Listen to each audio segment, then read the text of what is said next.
What's going on, everybody? Welcome to the Taurean Rain Reloaded channel. If you are new, please be sure to go ahead and hit that subscribe button, have that bell clicked, and have your notifications set to all. Also, be sure to have your notifications set to all on your mobile devices. Also, be sure to like, comment, and share this content on your various social media platforms.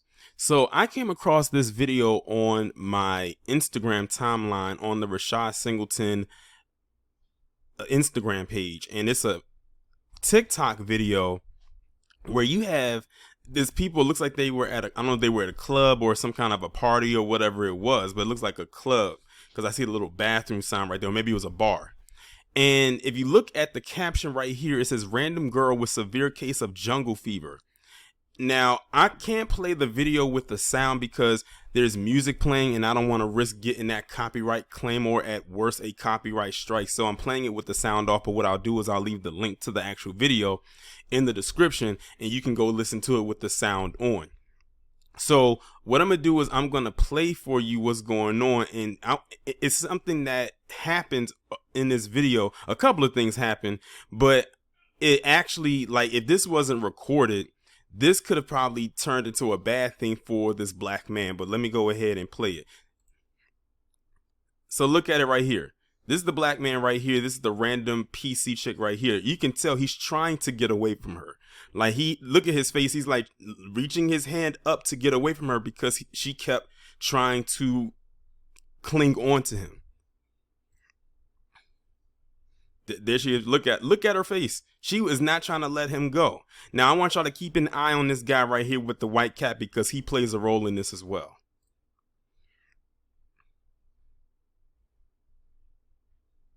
That's just the clip that they inserted from the Boondocks. Anyone who watched the Boondocks knows exactly where that clip came from.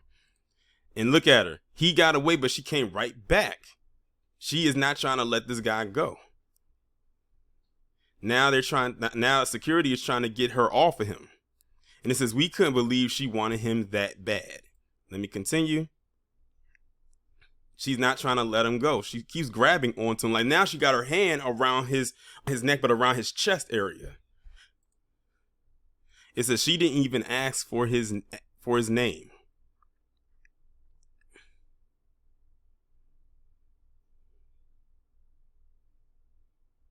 Look at her.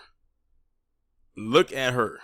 Now keep it. Remember what I said about the guy in the white cap. Wait till you see what role he plays in this. Her boyfriend's in the white hat. This guy right here with the white cap is her boyfriend. She is literally out in public with her boyfriend, clinging onto this black man like it's no tomorrow.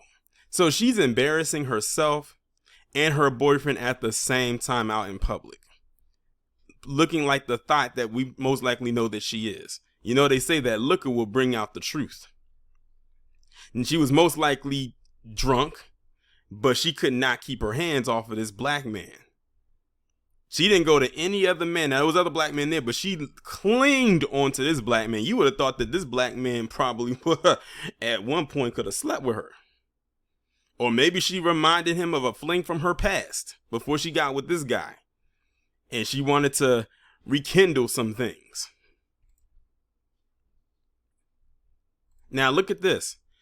The guy in the cap, who's her boyfriend, is trying to pull her off of him. But she's literally trying to push him off of her to still cling on to this black man. Embarrassment and the disrespect. Like, she's not letting him go. She still clinged on to him. Like, now he can't even get out of the spot that he's in. He's trying to maneuver around her, but she would not let him go. And for some reason, they're not using enough force to get her off of him. Because some people are finding this as funny. I don't really see this as hilarious. Because this could turn into a whole different thing. Like, literally, look at that. It took a whole bunch of security just to get this one chick off of this one guy when she was clinging on to him the way that she was.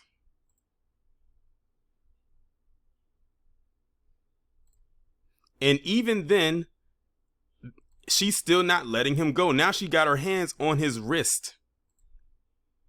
Look at this. They have 1, 2, maybe 3 security trying to get her out of the premises, and she's not letting this man go.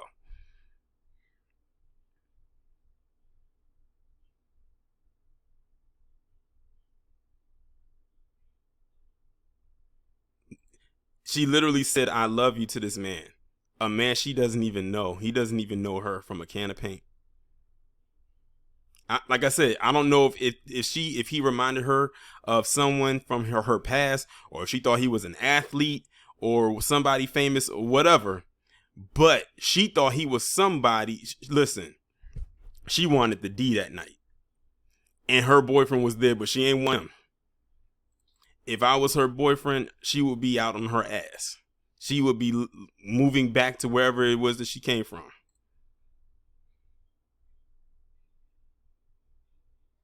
Okay, now they finally got her off, and that's the end of the video.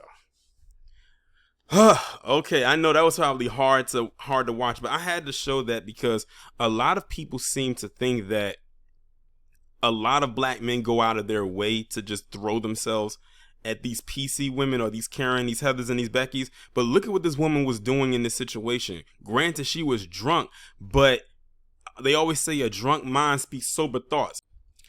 This is exactly like I said, why I say that a lot of black men aren't throwing themselves at these PC women like many think. She was throwing herself at him, like literally latched onto him like bees to honey. Again, she doesn't know who this man is. He didn't know who she was. She's talking about "I love you." He's probably like, what in the hell? It took like 3 security to get her off of him, to get him up, to get her up out of there. And I said the worst part about this whole situation is that her boyfriend was there while all of this was going on, and he tried to get her off of him, and she was pushing him off of her.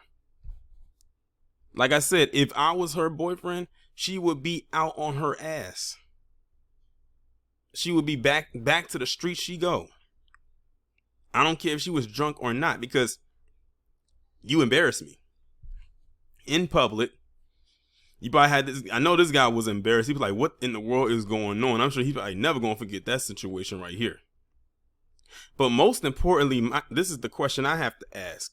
And this is a question that was posed in the comment section of this video. Would this or should this be seen as sexual harassment? Because in my honest opinion, it should be. I don't care if she was drunk or not, because if it was the other way around and he was the aggressor and he was drunk, they would say it was sexual harassment. They wouldn't care if he didn't know who she was or where he was at, or he didn't know that was a woman he was like filling up on or trying to grab or whatnot. They would have said that was sexual harassment. They probably would have damn near said it was assault. But see, when it's the other way around and it's a woman doing it to a man, it's seen as playful. It's just, oh, she was just being drunk. She didn't know what she was doing. She just wasn't in her right state of mind, and all types of other things. See, that's the double standard right there, but they don't like to talk about that either. And then on top of that, you can throw the racial aspect. This is a PC woman literally throwing and fawning over this black man she doesn't know. And luckily someone recorded this, because it could have been one of those things of her word against his, and she could have said, you know, when she was in her right state of mind, that, oh, he was trying to assault me. And in some warped reality, which is the one we live in right now, unfortunately, she would be believed, because, you know, we live in the era of quote unquote believe all women. But yeah, this was crazy. And I'm glad that I came across this and decided to do a video on it, because I don't think many people are going to see this. So I definitely had to put this out there.